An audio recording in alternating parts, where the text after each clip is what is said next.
The king is naked. Welcome to the news and thank you for tuning in to listen. Please subscribe to our channel to get notified when we post our juicy news updates. Please click on the notification bell. The Charleston Gazette was an American newspaper that was born in 1907 in 1907 but stopped bearing that name in 2015.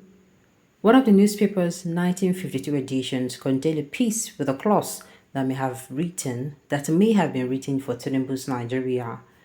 Chicago, that's an old Indian word meaning get that elephant out of your room. Someone said coincidence is God's way of remaining anonymous. I would say that this Chicago sentence perfectly fits into Nigeria's current basket of trouble. There is no way you will be a user of English language and you will not have come across an elephant in the room. The first time you heard or read it, you probably wondered how the elephant got into the room in the first place.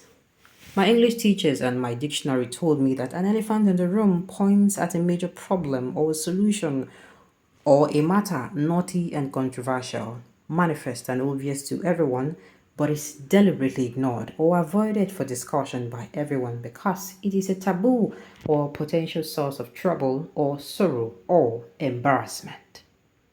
The biggest question among President Bola Tinubu's family and friends should be, why again? And who was the enemy within who procured the contentious replacement certificate for him? Those questions are very big like an elephant, the biggest land animal the world has yet seen. It is possible for it to be present and remain unseen, particularly if the world is scared of the consequences of seeing it. It is see no evil, hear no evil around the president. That is the definition of loyalty in imperial palaces. No one around Abuja is asking the right questions, and no one in Abuja is offering the right answers because nobody wants to be quoted as saying the wrong things and losing influence in the royal court. No one is telling the president the truth, and this Chicago certificate problem is a real problem. They are clapping for the naked king and abusing the critical bard. Why would a supposedly wise man fall twice at the same spot? The first time was when he contested and won the governorship of Lagos State, and now this right in the center of the world market. Tinubu spoke with so much confidence at Chatham House on December 5th, 2022. He mocked his critics as he announced that he had collected a replacement copy of his degree certificate from Chicago State University. An applause followed that announcement. But that university last Monday said on oath that Tinubu did not collect his degree certificate from the institution. So where and how did our president get what he announced in London? After his technical escape from Gani Fawhimi in 1999 and 2000, he was not expected to play games with certificate again. He said he had got the replacement certificate from the issuing authority, the school, but there is nothing on record showing that he traveled to the United States to personally collect the certificate from the university. A big man probably sent someone, and who could that be? And if the person faked the stuff without his knowledge, why did he do that to the president? Now the whole world knows that what the president holds is not from the university. It is a counterfeit made by characters who would easily con Ali in Ali and then jail. Everyone around the presidency is saying the same thing. How a certificate is procured does not matter. They endorse what they themselves will not accept from anyone. No one among the president's men is seeing the big elephant in the villa. Writer, poet, and Russia's most celebrated fabulist Ivan Andreevich Krylov in 1814 wrote The Inquisitive Man. The main character in that story visited a museum, moved around, noticed and touched the smallest of things there. Interestingly, there was an elephant in its awesome bigness there. The inquisitive man did not see it. There is no sin in borrowing stories to tell stories. I borrow Krylov's story here to illustrate my thoughts. An inquisitive man was one day met by a friend who cordially hailed him.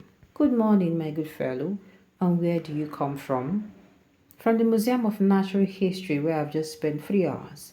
I saw everything there was to see and examined it carefully.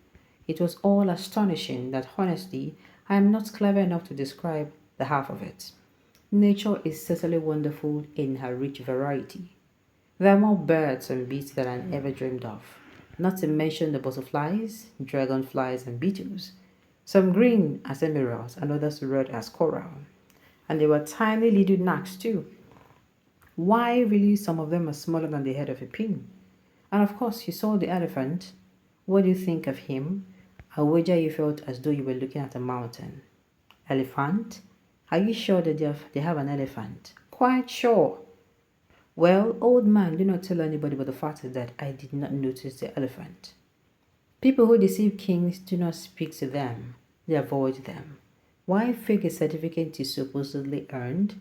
There is a question we are asking on this side, which the noble men dare not ask. A friend who said she was sure Tinubu school at the Chicago State University asked the question, sighed, and it was deeply puzzling. I cannot understand it either. You claimed that you were in that school and the student and the university swore that you were the student. The university claimed that you applied for the school for a certificate. You did not go pick that copy up, but when it was time to submit one to INEC, you went to a fake certificate website and printed one. Who did that to you? Even then, you had other options. Our law does not make having a university degree mandatory for eligibility for elective positions, including the presidential post. All you needed was educated up to school certificate or its equivalent. We may not have seen your O-level results or certificate, but we saw an A-level certificate among the many documents released by Chicago State University to Atiku Abubakar last week Monday. The certificate with number 28705 for November-December 1970 bears your name, Bola E. Tinubu, with physics, chemistry, and biology recorded for you, and it says you passed the three subjects. Why did it not simply imply that Cambridge A-level certificate to INEC and avoid this Chicago certificate wahala completely? It is puzzling. I am sure that the people around the president are homing these questions, but they are afraid to ask him. It is political and financial suicide to tell the king that his nose is murky. No one is telling the president that the present issue is not whether or not he schooled in Chicago State University and graduated. No one has told him that the issue is that he submitted to INEC a certificate that was not produced by the authority that had the legal authority to produce it. The raging issue is not about what disqualified him for the election, it is about what disqualified him. I read some persons of knowledge arguing that anyone could print his certificates as long as he earned the qualification. The ones I argued with, I told them that would be a criminal offense under our laws. One of them told me that I was wrong. He likened my argument to someone being accused of stealing their own property, and I found that funny too and told him so. I told him he could be found guilty of theft or a property that even he was the owner. I told him to ask lawyers and ask the Supreme Court. I love this piece. Sincerely, this person wrote very well.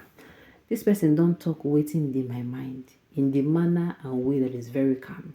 So I wish the people who are with the king will tell him that he is really naked. Alright, on this note, we've come to the end of the news. So thank you for telling me to listen. Until I come your way next time, enjoy the rest of your day.